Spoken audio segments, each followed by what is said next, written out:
Hi everyone, welcome to episode 4 of Fridays with FEMA. I'm Ashish and I lead the tax and regulatory practice at Parakram. Hi, I'm Janisha. I lead the corporate and regulatory practice at Parakram. Continuing with our discussion last week on overseas investments, today we are discussing two very interesting topics of bonafide business activity and round-tripping transactions, both of which are interrelated and very important concepts to understand from a OI law perspective. Yeah, so I think let's get started. So Ashish, first let's talk about bonafide business test, right?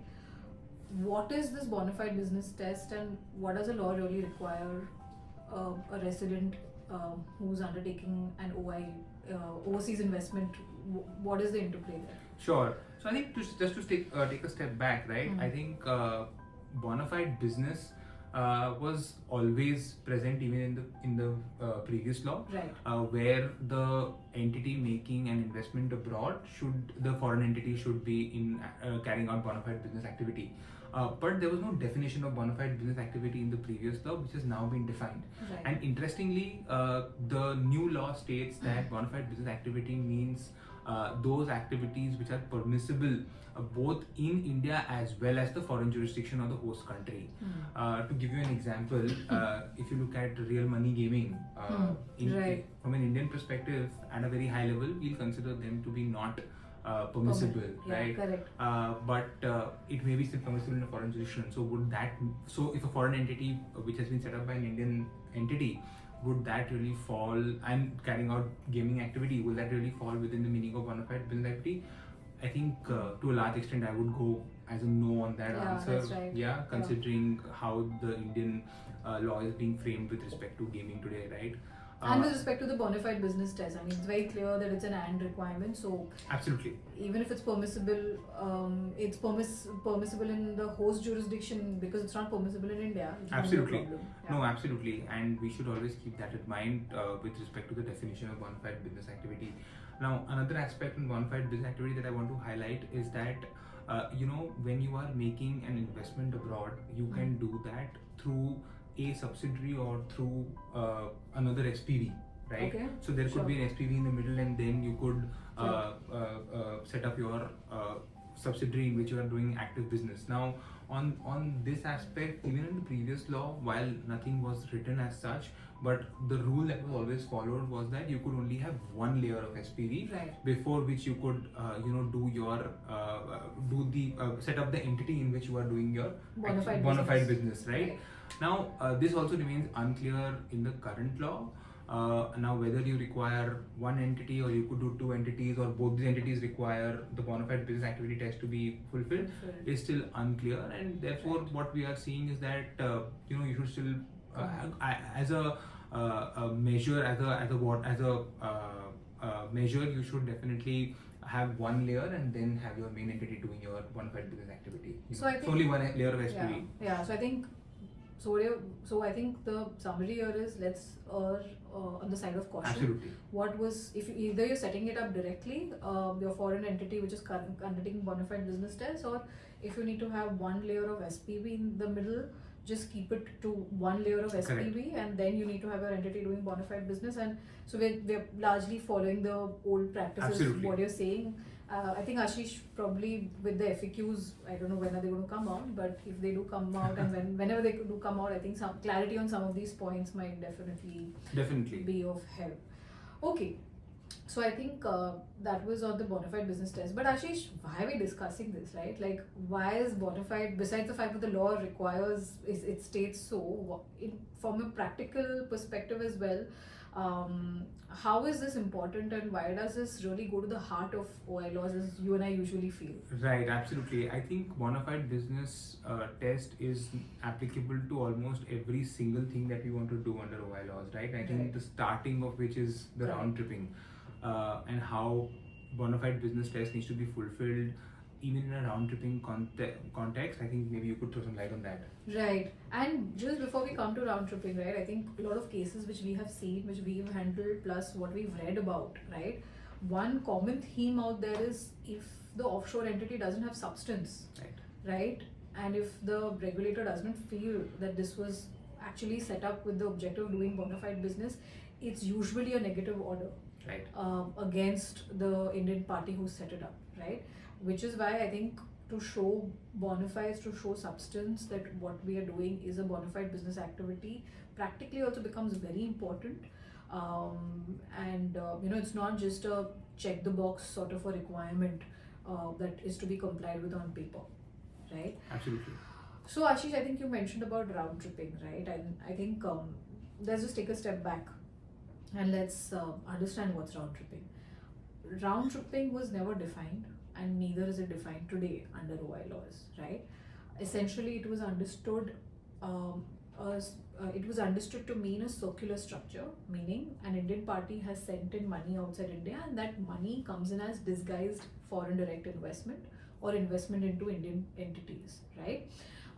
Into the equity capital of Indian entities. So that was generally the broad idea of round tripping. In practice, it took various forms. So any structure where an Indian party has invested in an offshore company, if that offshore company had an existing Indian entity, or it subsequently independently it was going to set up an Indian entity, all of these structures were looked with a lot of concern, and round tripping concerns were flagged by us as practitioners in all of these cases, because RBI took a very strict stance on it previously. Under the previous law as well, pre-2022, as I said, this was not really written anywhere. Largely, the fact that you can't do round tripping came from the bona fide business tests point, that you have to set up the offshore entity for a bona fide purpose. If you're just going to do round tripping, that's not a bona fide purpose. And subsequently, there was an FAQ that came out which sort of clarified that you can't have these structures where you have invested outside India and that offshore entity has an Indian entity. So that was the position in the previous law. After 2022, after the new law has come into effect, there has been a slight relaxation in the round tripping structure. I think they've liberalized it a little bit. Yeah, but I think the objectives need to be understood, right? Disguised capital is still a problem, right? Because that would mean you're not undertaking a bona fide business, right? But you are undertaking a bona fide business, but it so happens that you also have an Indian subsidiary that has been permitted to some extent if the Indian entity which has sent capital outside India and that offshore entity which has further again invested in India, if there are not more than 2 layers of subsidiaries at the foreign entity level, then the round tripping structure has been permitted, right? And I think the policy objective here needs to be understood. As I said, that it doesn't mean you just set up this structure, an Indian entity sets up 2 subsidiaries outside India which has a foreign, which in turn has an Indian entity, and it's all okay, right? Your foreign entities still need to be engaged in bona fide business, right? So, but ancillary to that, if there are 2 layers of subsidiaries which in turn has an Indian entity, that should be workable from under the new law, right? Now let's understand what do I mean by these 2 layers of subsidiaries. That's the language that the law has used. So the law says that an Indian party can invest in an offshore entity, which in turn indirectly or directly has set up an Indian subsidiary if there are not more than 2 layers of subsidiaries. Now subsidiaries under the new OI law has been defined to mean vis-a-vis the foreign entity, the first level of foreign entity that you are setting up, right?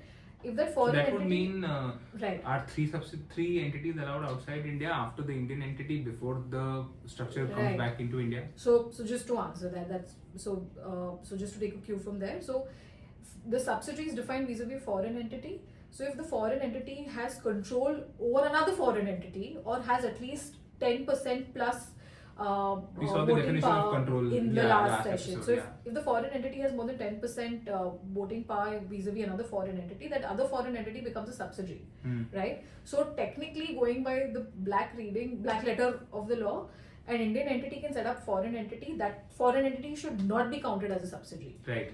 That foreign entity should in turn be allowed to set up more than 2 subsidiaries, that is, have more than 10% plus shareholding in them, and those 2 subsidiaries in turn can have a so Indian basically entity. The third entity from an Indian perspective, the third entity can set up an Indian subsidiary, and that should be permissible. But is that what's happening, Janisha? No, so practically that's not how the law is being interpreted.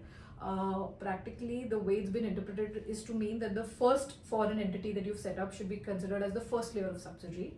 And so let's put in names, right? Indian party A sets up a foreign entity B. B sets up C, and B holds 15% in C. Okay. And C in turn sets up an Indian subsidiary. So this is a permissible structure where both B and C are considered as subsidiaries. Sure. Right? So let's change that a little bit, right? So A, the Indian entity holds 100% in B, a foreign entity. B holds 15% in C, another foreign entity. C holds 5% in D, another foreign entity, and D holds 100% in an Indian entity. Is this permissible? This should be permissible because C will not be considered to be a subsidiary of D because it holds only 5%, assuming there is no other control rights it has Right. over D. So then that entity will not be considered as a subsidiary, and still you only have two subsidiaries set up by the Indian party, entity. Sure. which is B and C, Correct. which in turn invests in the Indian subsidiary. Sure. So that's how practically. So yeah, absolutely. And I think just one more aspect on this, I think what we need to understand is that once this structure comes back into India, the Indian entity, the Indian subsidiary in this case, can further have 2 layers of foreign subsidiaries before the structure comes back into India. Right. Yeah. So it stops in India and then you restart Yeah. your calculation from Correct. India to have 2 more subsidiaries. Correct. Yeah. So I think that's how the whole round tripping has been Evolved. I would evolved. say. Yeah, correct. And as I said, just harping again, that it doesn't mean that you don't have to comply with the bonafide business test. Circular money is still a problem, right? You have to comply with the bonafide business test with respect to offshore entities, but if you're coming back, if you have a structure where you're again coming back to an Indian entity, that should be fine till the time you're complying with the 2 subsidiary rule. I think Ashish, we were discussing the other day this very interesting case law against Avanta Holdings, again a FEMA order against Avanta Holdings, which had, I think under the old law, it had set up 2 subsidiaries outside India, and those subsidiaries had availed of loans from an offshore branch of an Indian bank. Right. And those loans were backed by the guarantee provided by Avanta Holdings. And these loans, parts of these loans were used to invest in RPS, or redeemable preference share, which was not convertible into equity. It was supposed to be redeemed into a redeemable preference share issued by an Indian entity. So this structure was held that the offshore subsidiaries were not carrying out bona fide business. They were simply set up for purposes of doing these investments, and the investment into the RPS of the Indian entity was also considered to be round tripping because the loan was obtained from the offshore branch of an Indian bank, which was backed by the guarantees given by the Indian parent, and this money was used to invest in RPS, and this was held to be round tripping. So I think more details and more nuances on this case law is something that Sure.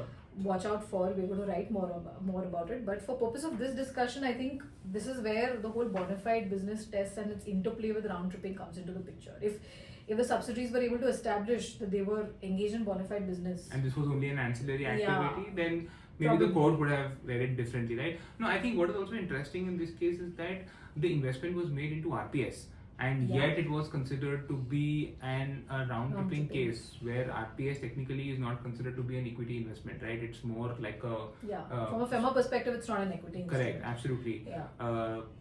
But still interesting to know that even in this case they Yeah. consider to be round tripping, and this also shows how the regulator is thinking about money being used.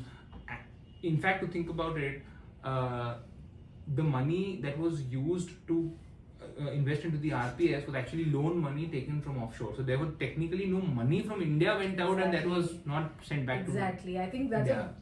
I think that's what you're saying is at the heart of the whole round tripping debate, right? It's about disguised capital. It's about, and quoting what the SAFEMA order said, it's about illicit money coming back as legitimate money, but nothing of that sort had happened here. Yeah. Here they had probably capitalized the offshore entities with minimum capital. As you said, it was a loan from Absolutely. offshore sources that were used to invest not even in an FDI recognized instrument but into RPS.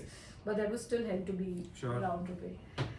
Okay, I think with this we can wrap up this episode 4, and please join us next Friday for more insights on ODI.